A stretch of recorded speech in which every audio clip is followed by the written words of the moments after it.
We thought it'd be a fun family thing. A DNA test. A laugh. But when my sister's results came back, she wasn't related to any of us. It all started as a joke. One of those late-night wine-induced family group chats where someone throws out a random idea and somehow it sticks. I'd just gotten my own DNA results back from Family Trace, and it sparked this whole debate about where we came from. I swore we had Italian roots. Dad insisted we were mostly German, maybe some Eastern European. Mom said there was definitely indigenous ancestry from her father's side, probably Mapuche or Quechua. My little sister, Lena, was like, I bet I'm the exotic one. You all are so basic. So I bought her a kit.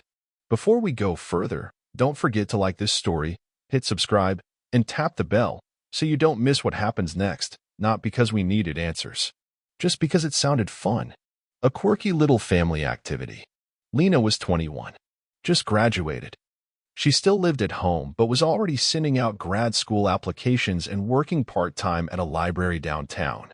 She was always the odd one out, but not in a bad way. She was loud when we were quiet. She loved cats while the rest of us were dog people. She had this giant mane of dark, wavy hair while the rest of us were stick-straight blondish brunettes. When people met her, they always said something like, she looks like she's from somewhere else. And we'd laugh. Like, yeah, she's from the planet Lena. The kid arrived a few days later. She spit in the tube dramatically, sealed it with a flourish, and tossed it into the mailbox like she was sending off a lottery ticket. We waited. Weeks passed. We forgot about it. Then, on a random Thursday morning, she texted the family group chat. Lena, my results are in. Me. Spill. MOM. Oh, let's see that 2% Viking. Dad, but it confirms I'm 100% superior genes. She sent a screenshot. I stared. And froze. There were no family matches. 0. Not me. Not Mom. Not Dad. Not even a second cousin. I refreshed the chat. Everyone else was sending emojis. Laughing. Asking what it said about ancestry. But I wasn't laughing. Because when I did my test, it immediately matched me with both parents and Lena. Back then, her name was listed under immediate family, sibling match, full. But now, I clicked into my own Family Trace account. She was gone. I didn't say anything yet. I didn't want to sound insane, but something felt off. I quietly opened a support ticket, just to be sure. Maybe the system glitched. Maybe she made a typo in her birth date. Maybe she signed up under a new email. Something simple. Something explainable. The reply came that afternoon. Hi Jordan, thank you for contacting Family Trace support. We've confirmed that the sample submitted under Lena H. is valid and has completed processing. The absence of familial matches indicates that, according to our database, Lena does not share direct genetic markers with the other individuals listed in your family tree profile. Please note that false negatives are highly unlikely and typically occur only in cases of non-paternity, adoption, or sample error. If you believe this may be the result of a switched sample, we advise seeking a formal DNA confirmation via a certified laboratory. I read it 3 times. Non-paternity, adoption, sample error. But Lena wasn't adopted. She was born in Rosario, Argentina, just like me. Same hospital, same doctors, same everything. And she wasn't a half-sibling. We weren't raised by anyone else. There were no hidden parent divorces, no long-lost cousins. We grew up with the same bedtime routines. Same shared bedroom till she was 9. Same Christmas photos. Same everything. So how the hell was she not related to us? That night, I didn't sleep. I sat in the dark living room while the rest of the house was quiet, just turning the data over and over in my head. Lena walked in around midnight, barefoot, holding a bowl of popcorn. What are you doing up? I just stared at her. Her hair was up in a messy bun. She had a hoodie on that said, introverted but willing to discuss cats. Totally unaware her world was about to tilt off its axis. I smiled weakly. Can I ask you something weird? She shrugged. Sure. Did you mess with your DNA test? Like send it under a fake name or something? She blinked. No? Why would I? Did you double-check your info when you registered? She tilted her head. Jordan, what's going on? I hesitated, then handed her my phone with the Family Trace support email still open. She read it once, then again, then looked at me. What does this mean? I swallowed hard.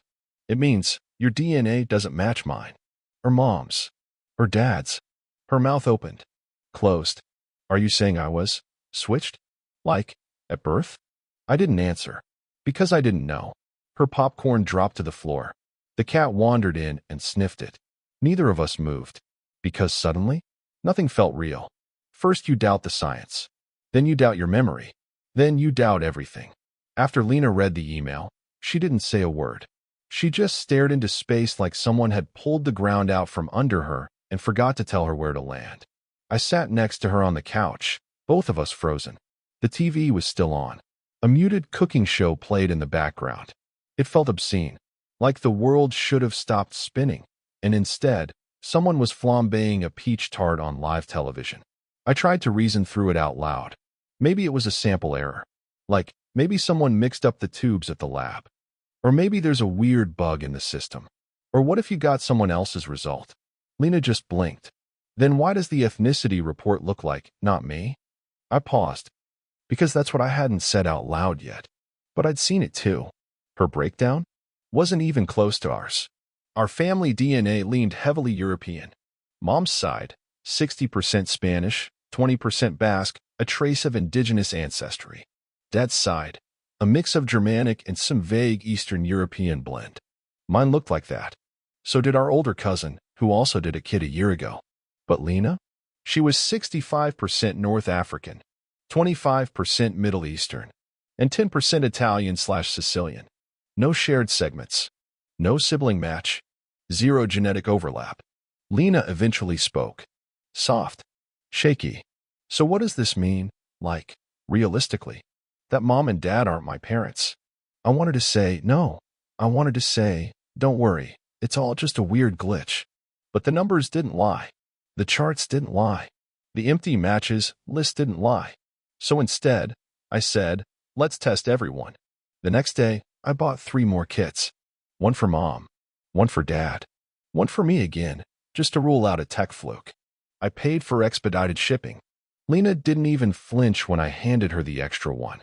She took it, spit in the tube without a word, and mailed it out like she was returning something that had never really belonged to her. While we waited, I spiraled.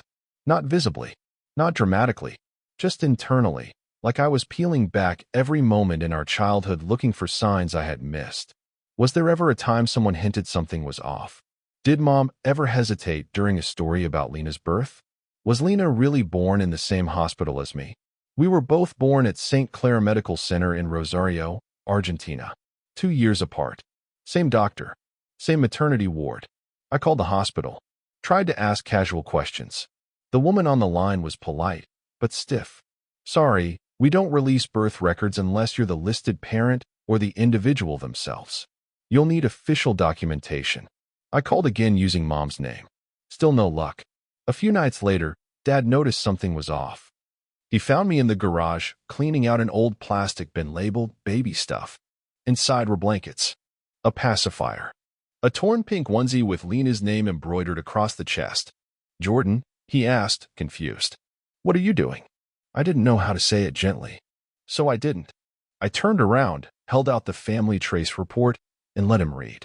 His face turned pale. He read the email 3 times. Sat down without saying a word. Then he whispered, "That can't be right." That phrase, "that can't be right," became the family anthem for the next 72 hours. Mom said it when I showed her Lena's DNA breakdown. She said it again when she scrolled through her own matches and found Lena missing. And again, when she looked at the ethnicity maps. I don't understand. I gave birth to her. Her voice cracked. I remember it. I remember it too. Not vividly. I was only 2 at the time. But I remember the photo of Mom holding Lena in the hospital bed, her hair matted, eyes tired but proud. I remember the way Dad used to call her mi pequeña terremoto, my little earthquake, because she never stopped moving. And now? Now the question wasn't, what hospital was she born in? It was, whose baby did we bring home? The test results came back 2 weeks later.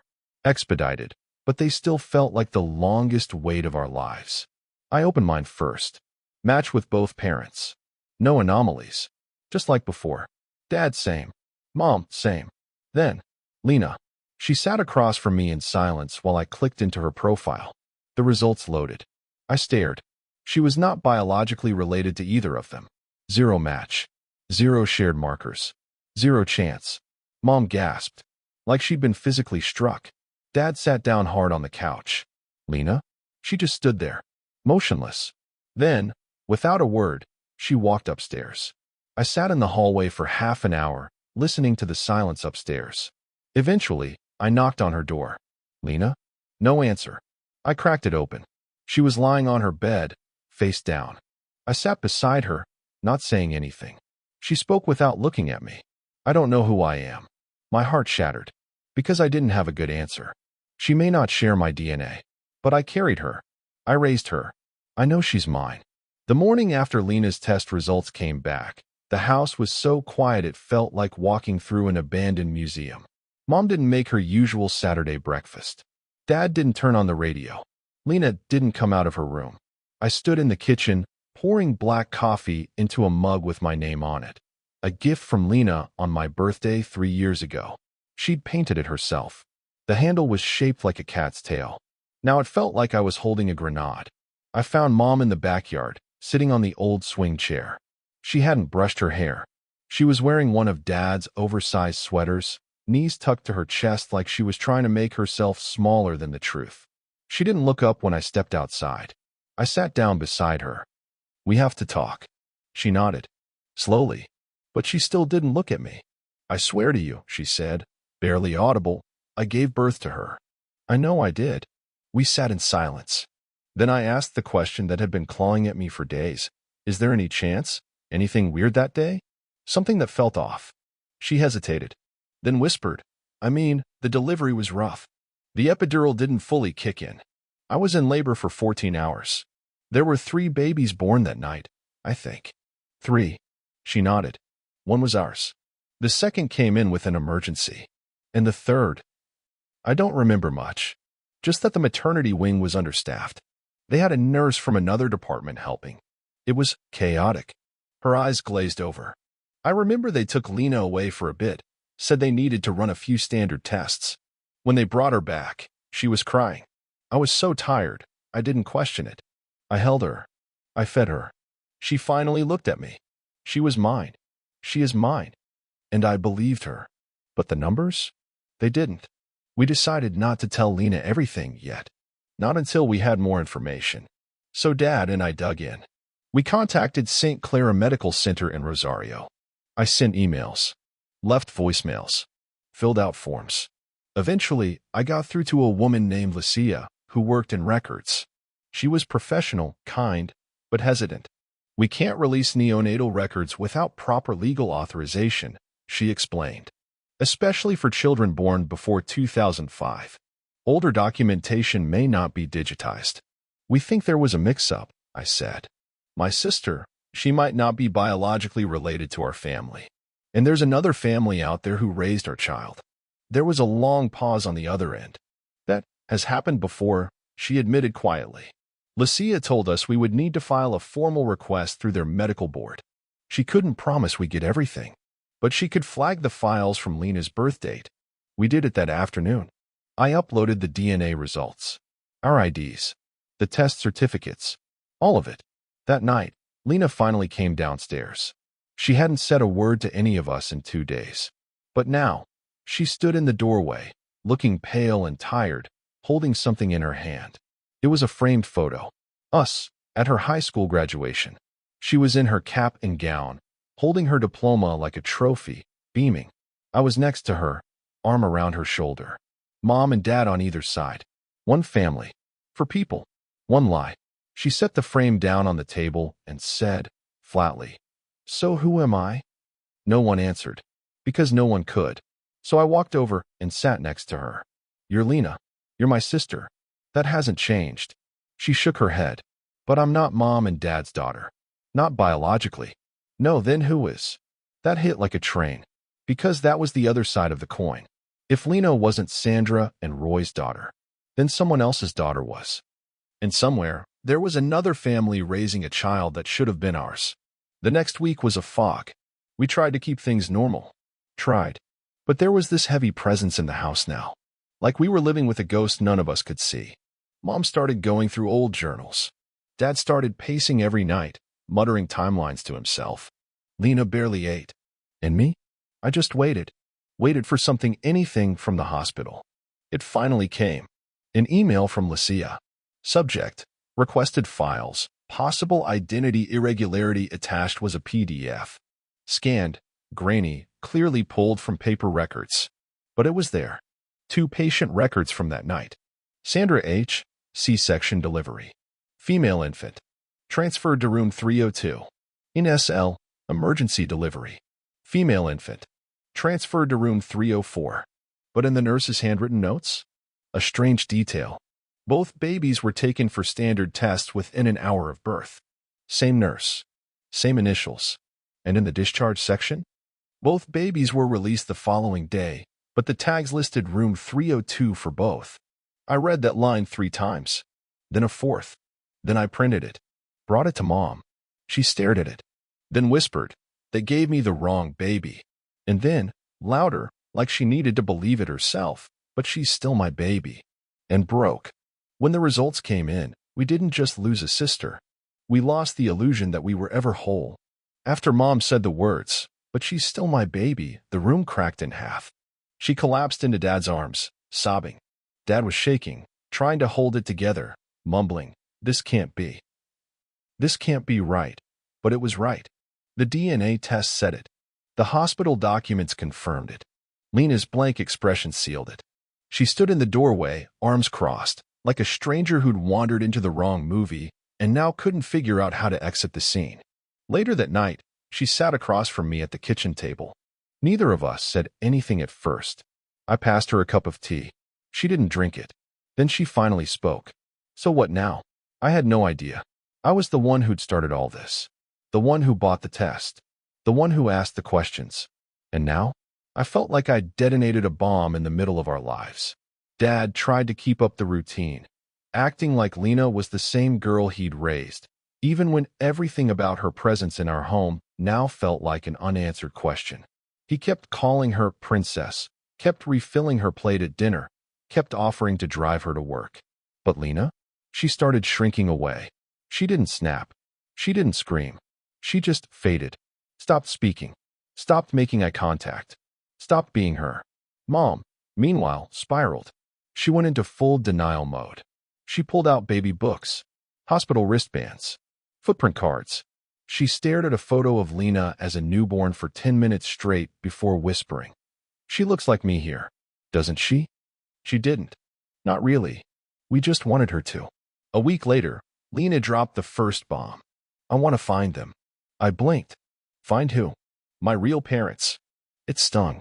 Not because she was wrong, but because it was the first time she'd said it out loud. "I don't belong here." Mom tried to be strong. She nodded, swallowed hard, said, "Of course. We understand." But her hand shook the whole time. She tried to help, offered to call the hospital again, look through more documents, even contact local lawyers. But Lena said, "I think I should do it alone." That hurt even more. Then she packed a bag. Said she needed space. Time. Air. Dad drove her to her friend's apartment 2 towns over. He cried the whole way home. For days, we didn't hear anything. No texts. No updates. No word. Just this gaping hole where Lena used to be. And worse?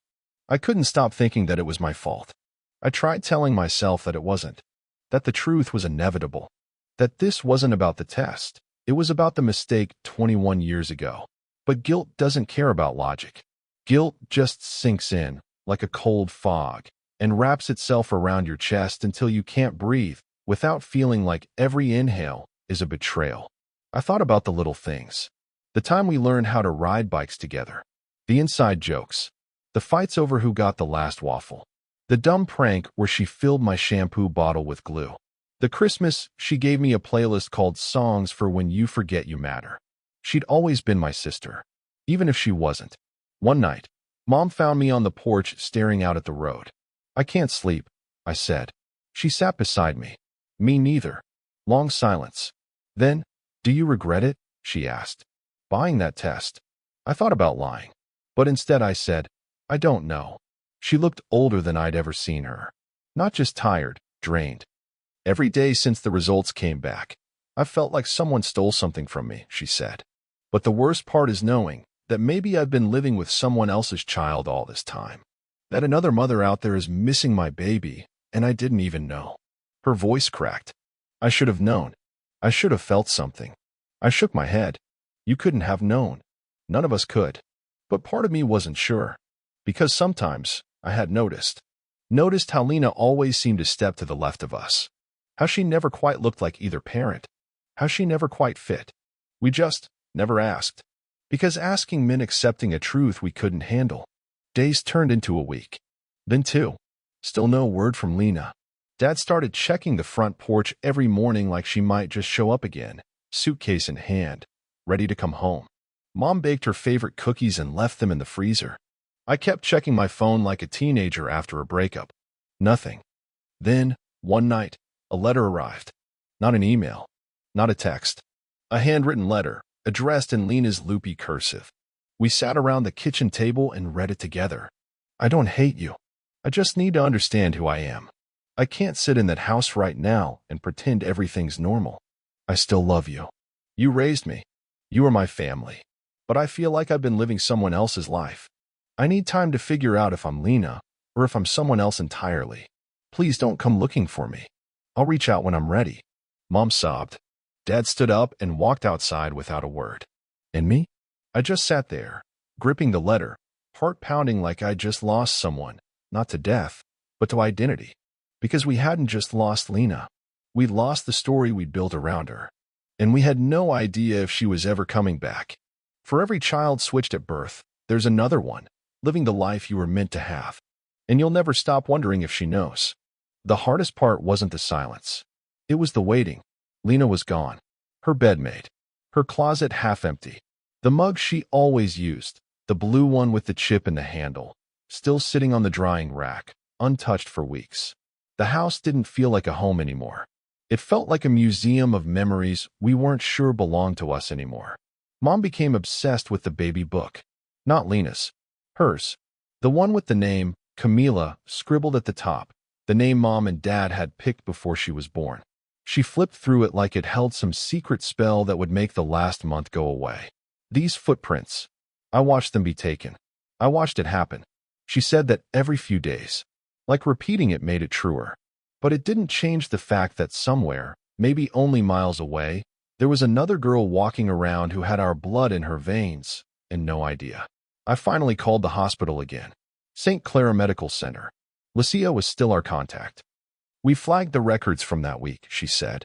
There were only 2 other baby girls born on Lena's date. One of them was discharged early. The other, that's the one we think may have been swapped. Her name? Valeria Luisa Morales. I wrote it down like it was sacred. She would be Lena's age. Born in the same ward. Discharged on the same day.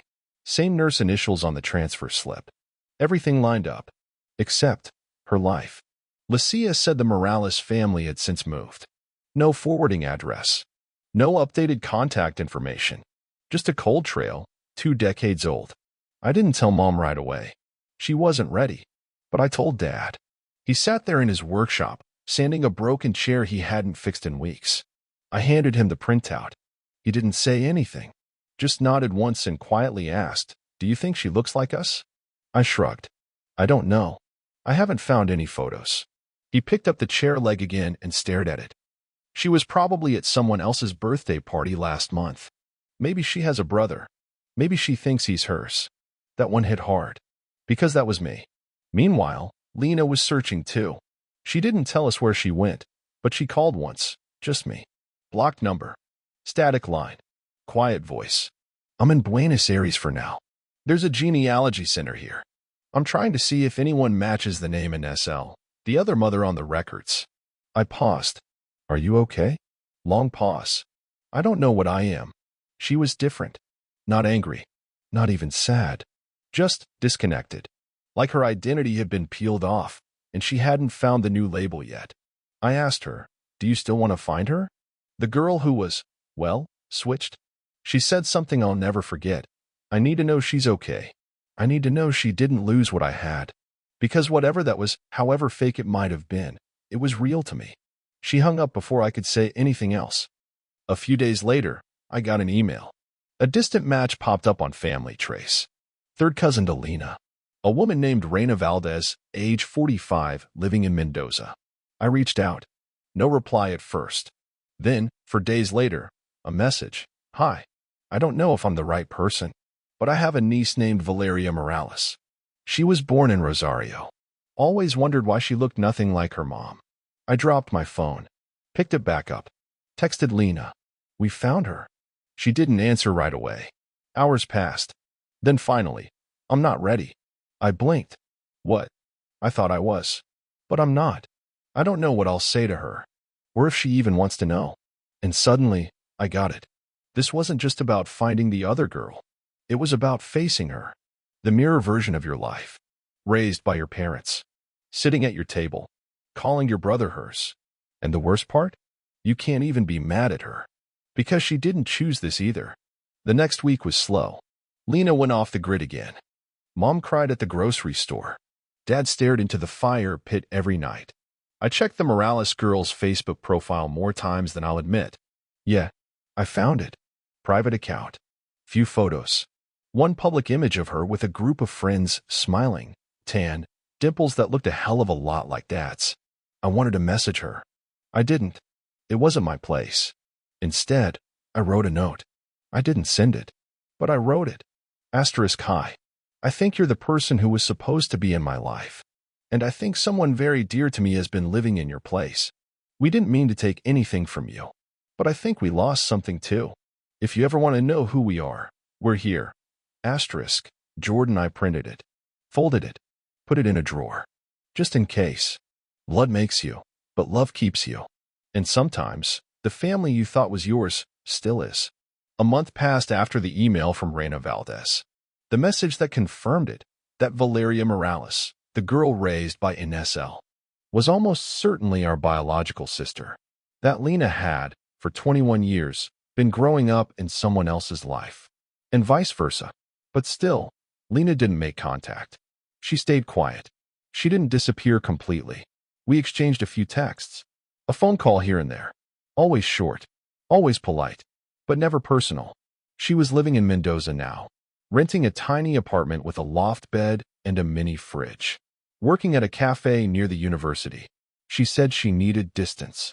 She said being too close to us made it harder to think clearly.